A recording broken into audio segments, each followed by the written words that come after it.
that's not the whole story, though.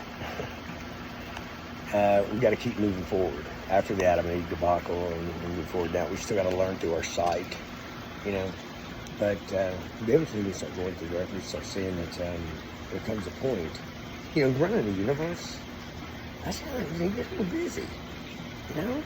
And it says in the Bible, you know, that God glanced away. I'm sure he had other things to do, wouldn't you think? Wouldn't you think? And when he turned back around, I think he chuckled. I really do. I think he chuckled when he saw what we did when we did that Tower of Babel. I think he chuckled at it. As a creation. Because, see, what you don't get is, what I believe, is that during the Adam and Eve debacle, he ripped out about 90% of our cognitive abilities and left us with 10%. So when he turned around and saw this, he's thinking, wow. But he loved us so much. He's thinking, oh, wow, this is great. But this is not what I asked for. You're not going to be gods. Come on out. Because, you know, he did make us in his image. And our thoughts are very powerful. Our thoughts, everything around you is created with a thought. Everything around you is created with a thought. Everything. So to say that we're not gods of our domain is would be ridiculous. Of course we are. So the deal is like, so we're doing good, and then we're going to build this tower. And God just chuckled and he said no, and he threw us all over the place. You know what he did is he said, oh, no, that ain't happening. Okay, so he said, I told you to be fruitful and multiply. He spreads us all over the place. And then this is where the really funny part for me is, because I ask why about everything, is that then they say they changed the language so that we wouldn't communicate together. See, the deal is God didn't, we were so creative and so inventive that we were going to do this, and he chuckled, but we were creative and inventive. We could not work together, because if we did, we could accomplish anything. Like I said, the only thing we were lacking was the knowledge of good and evil. And we're grabbing it quickly as we were going through. We're building a tower. We're saying, okay, this is this. See, but your thoughts, you got to be careful with the words you say. Okay? Because the words you say were crafted from thoughts of a creation of God. And those thoughts are very powerful. And you craft them into words. And those words, okay, you need to be careful how you use them. They're very powerful. They've created nations.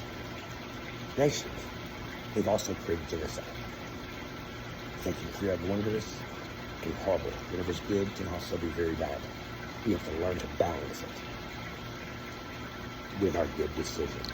Isn't that amazing? And as we do, we grow.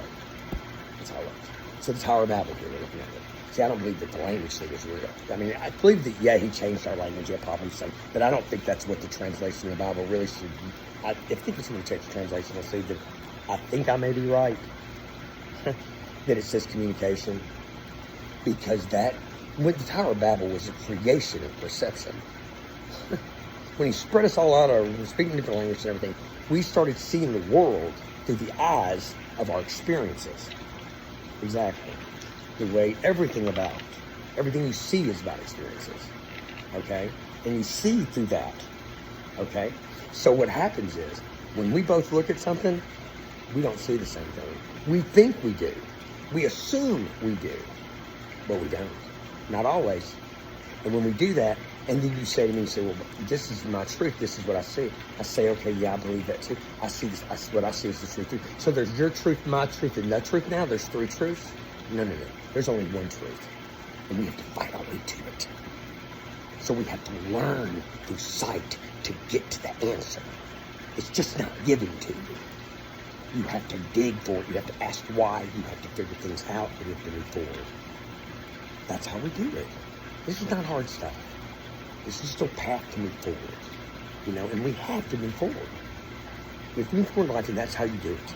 You know, in the Tower of Babel, I think that word that they say that's a speech, I think it's communication. The way we communicate with the world. Your parental influences, your educational influences, every type of influence in your life that comes around, every TV show you ever watched, everything you've ever seen, everything comes to a point when you look at something, that's what you see. That's what that is. That's what that is. That's your perception, the way you see the world. It's amazing. Okay, and it's important. And it's important that you understand it because you can understand God's plan better. Because God's our Father. Okay? All these steps going down through, from the Tower of Babel all the way through. Okay? What you're seeing is a father learning how to be a parent. The only difference is he had unlimited power. If you as a parent had unlimited power, how would you react? If you had unlimited, you think, well, I created reincarnation, which means I kind of believe that there's threads of other religions that tap in that are important too. I'm not telling you to say that and believe that. I'm not. I'm just saying I kind of believe that because I believe in reincarnation because I believe God loves us so much. When he wipes this out or does this, he's just sending them back to start over because he's figuring it's easier to give birth than it is to raise the dead, isn't it? It's easier to create, to help somebody from the beginning. If you don't start it from the beginning, it's the foundations. Can't you see? That is a foundational thing. Adam and Eve, that's foundational thing. That's why you're going to start with the beginning, because it's the foundation. You've got to build your life on a solid foundation. You've got to live your life on a solid foundation. You got to figure out what that is. For me, that's truth. I got to build my life on truth. And you got to understand that it's important. Because when I build my life on truth, then my decisions and the choices, the things I make them better. Because that's why I'm supposed to. Because that's why I'm here. And the more I learn through that, the more I grow and the more I evolve. Because I think God's got good plan. God told me this. He spoke to me of this. And I'm telling you, I have great plans for you. Imagine what great plans he has for you. It's amazing.